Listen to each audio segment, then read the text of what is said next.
Hello दोस्तों, welcome to my channel smart study. तो कैसे हैं आप लोग। आज इस वीडियो में मैं आप लोगों के लिए मैथ्स सीरीज़ का टॉपिक नंबर 3 लेकर आया हूं, जिसका नाम है अनुपात तथा समानुपात। पहले हम लोग जानते हैं कि अनुपात क्या होता है। देखिए, अनुपात का अर्थ है कि दो वस्तुओं के बीच की तुलना करना ही अनुपात कहलाता है। मान लीजिए यहाँ पर हमने लिया है ए और बी। ए और बी को ए एंड बी का अनुपात कहते हैं। इसको हम लोग में लिखते हैं A/B के रूप में। चलिए, उसके बाद में समानुपात हम लोग जानते हैं, जैसा कि इसका नाम है समान रूप से अनुपात होना। देखिए, इसमें हमने 4 राशियां हमें दी गई हैं, A, B, C और D। यहाँ पर हमसे कहा गया है ए और बी के बीच में जो भी मत संबंध है वो ही संबंध सी और डी के बीच में है। A/B को हमने लिखते हैं A/B हमने लिख दिया, और C/D को हमने लिख दिया C/D। इसका हम क्रॉस मल्टीप्लिकेशन करने पर आता है AD बराबर BC। तो ये हमारा समानुपात का नियम है। यानी कहीं भी अगर A और B का रेशियो C और D के समान है, तो यहाँ जो ये A और D का गुणा हम लोग करते हैं, और ये बीच वाले जो दो हैं इनका गुणा हम लोग करते हैं, इनका गुणा दोनों का गुणा इक्वल होता है। ये हमारा फॉर्मूला है समानुपात का, AD = BC।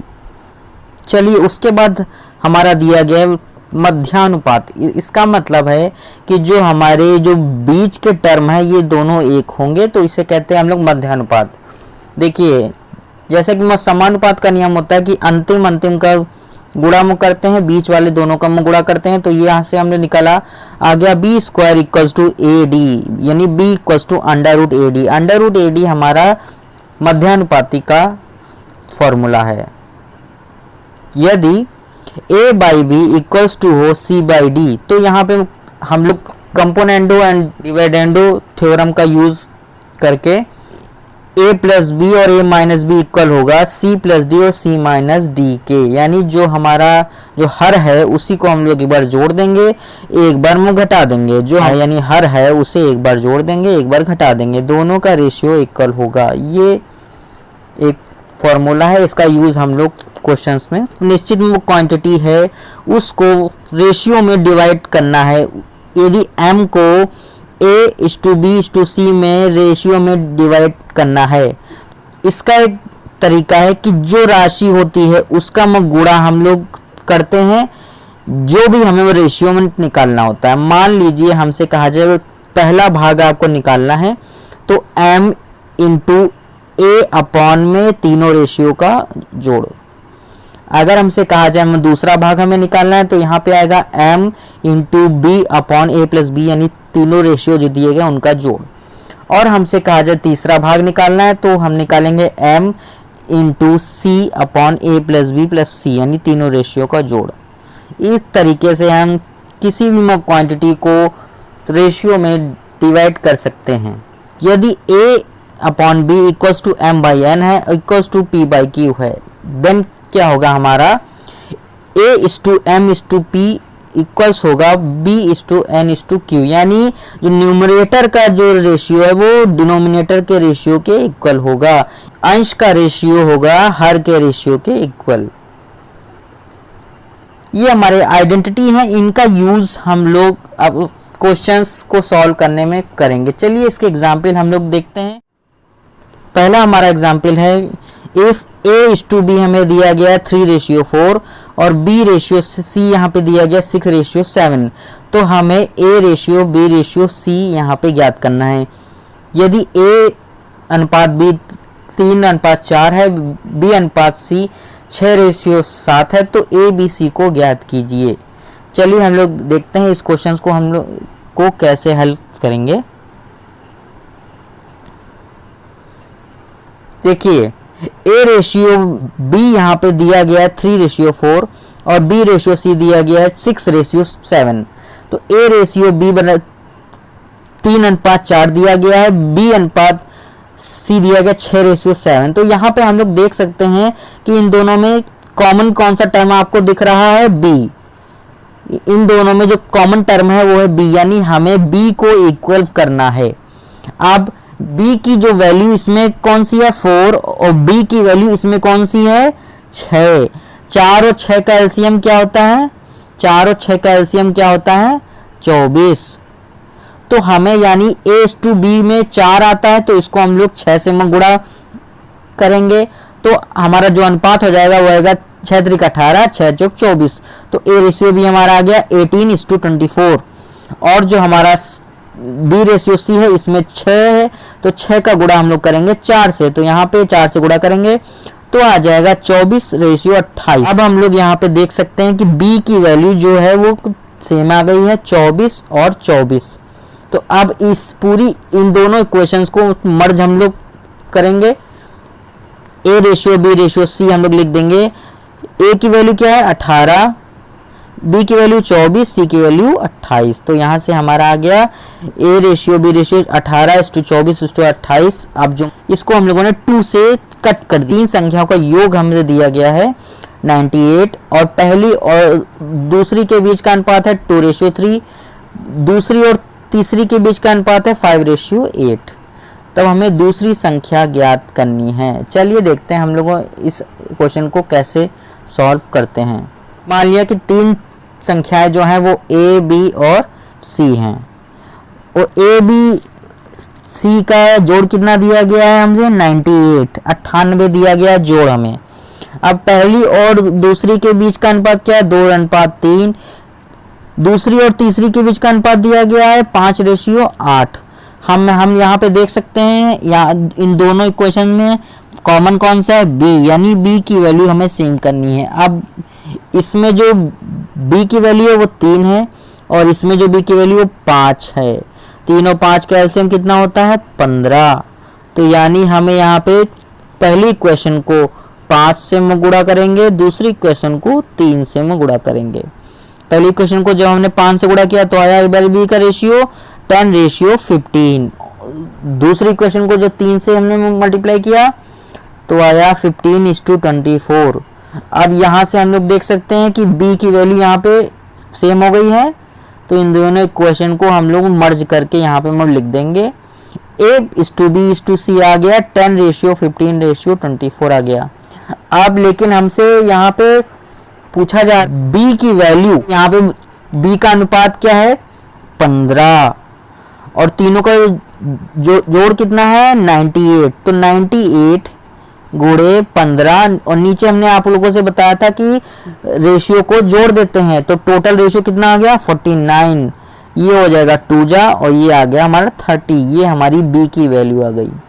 नेक्स्ट एग्जाम्पल है हमारा a/b हमें दिया गया 2:3, b/c दिया गया 9:5 और c/d दिया गया है 3:11। यहाँ पर हमें 4 अनुपात दिए गए हैं।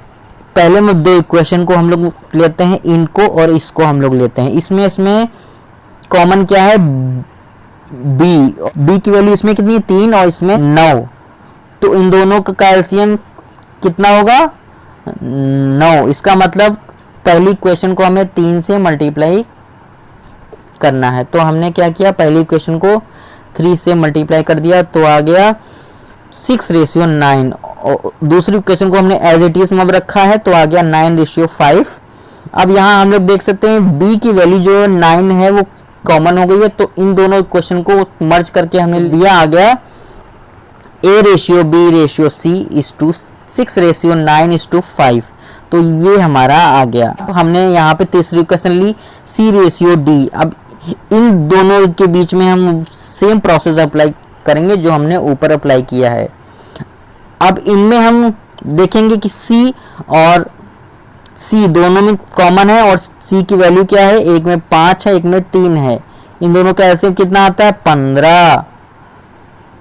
15 एलसीएम आता है। तो इसका मतलब है हमें पहली इक्वेशन को 3 से मल्टीप्लाई करना है, दूसरी इक्वेशन को 5 से मल्टीप्लाई करना है। तो पहली इक्वेशन को हमने 3 से मल्टीप्लाई कर दिया तो आ गया हमारा 18:27:15 और दूसरी इक्वेशन को हमने 5 से मल्टीप्लाई कर दिया तो हमारा आ गया 15:55। यहाँ पर हम इन दोनों इक्वेशन में देख सकते हैं कि c की वैल्यू सेम है 15 और 15। तो इन दोनों इक्वेशन को हम लोग मर्ज करके हम अब लिखेंगे तो ए की वैल्यू कितनी आ गई 18, बी की वैल्यू 27, सी की वैल्यू 15 और डी की वैल्यू 55। तो ये हमारा इसका आंसर हो गया। नेक्स्ट एग्जाम्पल है हमारा, एक त्रिभुज के कोण क्रमशः 2:3:4 के अनुपात में है, तो हमें वो सबसे छोटे कोण के दुगुने तथा दूसरे बड़े सबसे कोण के तिगुने का मिलकर योग होगा। मान लिया हमने जो कोण है उसको मान लिया x, तो उनका अनुपात कितना था 2:3:4 था, तो इसको हो गया 2x 3x और 4x। लेकिन हम जानते हैं कि किसी भी त्रिभुज के तीनों कोणों का योग कितना होता है 180 डिग्री। अब तीनों अनुपातों का योग कितना है, तो यहाँ पे हमने इक्वेशन में पुट कर दिया 2x + 3x + 4x बराबर 180, 4 3 7 तो 9x, x बराबर आ गया हमारा 20 डिग्री। सबसे छोटे कोण के मध्य दुगुना और सबसे बड़ा कोण है, इसका 3 गुने का जोड़ हमें निकालना है। तो सबसे पहले हमने अनुपात में वैल्यू पुट कर दी, तो आ गया 4x + 12x आ गया 16x। अब x की वैल्यू हम यहाँ पे रख देंगे तो आ जाएगा 320। ये हमारा इसका आंसर आ गया। इस 675 को a और b में 5:4 में विभक्त करें। देखिए हमें अमाउंट दी जा रही है 675 रुपए, इसे 3:4 के अनुपात में हमें डिवाइड करना है। तो इसका पहला हिस्सा में क्या होगा 675 गुणे 5 अपॉन में समाप्त रेशियो कितना हो गया 9। यहां से हम जब काटेंगे तो आ जाएगा 75 5 जा 375। तो ये हमारा ए का आ गया। तो इसी तरीके से हम बी का पार्ट में हम निकाल लेंगे 675 × 4/4 + 5 आ गया हमारा 300। तो ये ए का पार्ट हो गया, ये बी का पार्ट हो गया कि ए का 15% और बी का 20% ये दोनों इक्वल हैं। तो हमसे यहाँ पे A/B पूछा जा रहा है। हम जानते हैं कि का मतलब होता है मल्टीप्लिकेशन। क्या होता है मल्टीप्लिकेशन। ए का 15% का मीन्स है A × 15/100, ये इक्वल किसके है B का 20% के, यानी B × 20/100। तो यहाँ पे हमने दोनों को इक्वल किया, 100 से 100 कैंसिल हो गया और यहाँ पे जो इसकी वैल्यू आ गई वो 15 है इक्वल्स टू 20b। जब इसको हमने 5 से काटा तो आएगा 3a बराबर 4b। ए हमने यहीं रखा, b को हम इधर ले आए, इसके नीचे 4 यहीं रहेगा, 3 को इधर ले आएंगे तो A/B आ गया हमारा 4/3। तो A/B हमारा जो आ गया, कितना आंसर आ गया 4/3। तो ये हमारा इसका आंसर हो गया। 7:3 है एक रेशियो के प्रत्येक पद में कौन सी संख्या जोड़ी जाए कि अनुपात जो है वो 2/3 हो जाए। हमने मान लिया कि कौन सी हमें संख्या जोड़नी है x। तो 7:3 में हमने जोड़नी है तो 7 + x और अपान में 13 + x, दोनों में अंश और हर दोनों में हमने जोड़ा तो अनुपात हमारा क्या बन गया 2:3। यहाँ से तिर्यक में गुणा करके या फिर क्रॉस मल्टीप्लिकेशन का अप्लाई करके क्या आ जाएगा 21 + 3x = 26 + 2x। 3x यहाँ 2x इधर जाएगा निगेटिव में हो जाएगा, 26 - 21 = 5, यानी x बराबर आ गया 5। यानी अगर हम अंश और हर दोनों में 5 जोड़ेंगे तो अनुपात 2/3 हो जाएगा। 5 हमारा इसका आंसर आ गया। ये सिक्के वाले जो क्वेश्चन है ये बहुत इंपॉर्टेंट है, ये हर एग्जाम में निश्चित तौर पे आते हैं। तो चलिए हम लोग देखते हैं कि कैसे हम लोग कॉइन वाले क्वेश्चन करेंगे। देखिए एक थैले में 1 रुपए 50 पैसे और 5 पैसे वाले सिक्कों को 3:5:7 के अनुपात में मिलाया गया है। यदि उस थैले में कुल रकम कितनी है 11 रुपए और 70 पैसे, तो हर प्रकार के सिक्कों की संख्या ज्ञात करनी है हमें। तो सबसे पहले हम ये निकालेंगे कि सिक्कों का मूल्य कितना है, 11 रुपए और 70 पैसे टोटल हैं। तो इसमें कुछ मूल्य 1 रुपए का होगा, कुछ मूल्य 50 पैसे का होगा कुछ मूल्य 5 पैसे का होगा। तो सबसे पहले हमें मूल्य निकालना है। 50 पैसे का जो मतलब होता है वो 1/2 होता है और 5 पैसे का मतलब कितना होता है 1/20। तो इसको हम लोग अनुपात से गुणामक कर देंगे। तो ये हमारा ये अनुपात आ गया। जब इसको हम लोग सॉल्व करेंगे, जब एलसीएम इसका लेंगे तो हमारे मूल्य का अनुपात कितना निकला 60:50:7। ये हमारा मूल्य का अनुपात है। तो अब हम निकालेंगे कि 11 रुपए और 70 पैसे में इन अनुपात का मान क्या है। 1 रुपए के सिक्कों का मूल्य में कितना होगा, यहाँ पे 1 रुपए का जो अनुपात है कितना है 60 में टोटल में रेशियो का मतलब सम कितना आएगा 117। और हमें वो किसका निकालना है 11 रुपया और 70 पैसे में। तो यहाँ से हम पॉइंट हटाएंगे, 2 जीरो बढ़ाएंगे, यहाँ से यहाँ काटेंगे तो आ जाएगा 6 रुपए। यानी 11 रुपए और 70 पैसे में से 6 रुपए जो हैं 6 रुपए वो सिर्फ 1 रुपए के सिक्के हैं। तो 1 रुपए का तो यहाँ पे सिक्कों की संख्या कितनी हो गई 6 सिक्के होंगे हमारे। अब हम निकालेंगे 50 पैसे के मूल्य का संख्या में कितनी होगी। 50 का रेशियो कितना है, यहाँ 50 है, इंटू करेंगे 11.70 में से और अपॉन में हम लोग रखेंगे इस सम ऑफ रेशियो। तो आ गया 117। इसको हम लोग सॉल्व करेंगे तो आ जाएगा 5। 50 पैसे का मूल्य कितना हमारा निकल जाएगा 5 रुपए। तो सिक्कों की संख्या कितनी हो जाएगी 1 रुपए में 2 50 पैसे होते हैं तो 5 में 10 सिक्के होंगे। 5 पैसे की बारी आती है तो यहाँ पे 5 पैसे का अनुपात कितना था 7 और सम ऑफ रेशियो कितना था 117। मूल्य में कितना था 11 रुपए 70। तो यहाँ पे इसको हम सॉल्व करेंगे आएगा 0.7। अब देखिए 1 रुपए में 50 पैसे के 20 मफ सिक्के आते हैं तो 0.7 में कितने आएंगे 14 मफ सिक्के। यदि आय और व्यय का अनुपात दिया गया 11:10 और बचत हमारी मफ दी जा रही है हमें कितनी 9000 की, तो मासिक आय हमें निकालनी है। हम लोग जानते हैं कि जब आय में से व्यय को हम लोग घटा देते हैं तो हमें बचत प्राप्त होती है। तो आय का रेशियो क्या है 11:10। तो यहाँ हमने मान लिया कि 11x कितनी है उसकी आय है, 10x कितनी है उसकी व्यय है। तो इन दोनों का अंतर कितना आएगा 11x minus 10x equals to आ जाएगा 9000।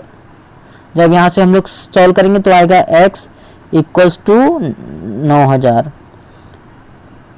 जब x इक्वल टू 9000 है तो आय हमारी में कितनी निकल के आएगी कि आय की वैल्यू क्या है 11x। तो 11 इंटू 9000 ये हमारी आय निकल के आ जाएगी 99,000। वार्षिक है ये, लेकिन हमें निकालनी क्या है मासिक आय। तो इसको 12 से हम लोग भाग कर देंगे, एक साल में 12 महीने। तो ये आ जाएगा 12 × 96। फिर उसके बाद आएगा 12 × 24, 12 × 60 0। ये हमारी आ गई मासिक आय। तो दोस्तों बस ये था हमारा अनुपात और समानुपात। हमने और सबसे पहले इसकी मैट्रिक्स जानी और उसके बाद में 4 से 5 एग्जाम्पल के तौर पे हमने समझा कि हम अनुपात और समानुपात के क्वेश्चंस को कैसे सॉल्व करते हैं। यह वीडियो अगर आपको अच्छा लगे तो प्लीज़ मेरे चैनल को सब्सक्राइब करें, इस वीडियो को लाइक करें और शेयर करें उन दोस्तों के साथ में जो कि एसएससी बैंक और सुपर टेट की तैयारी कर रहे हैं। Thank you.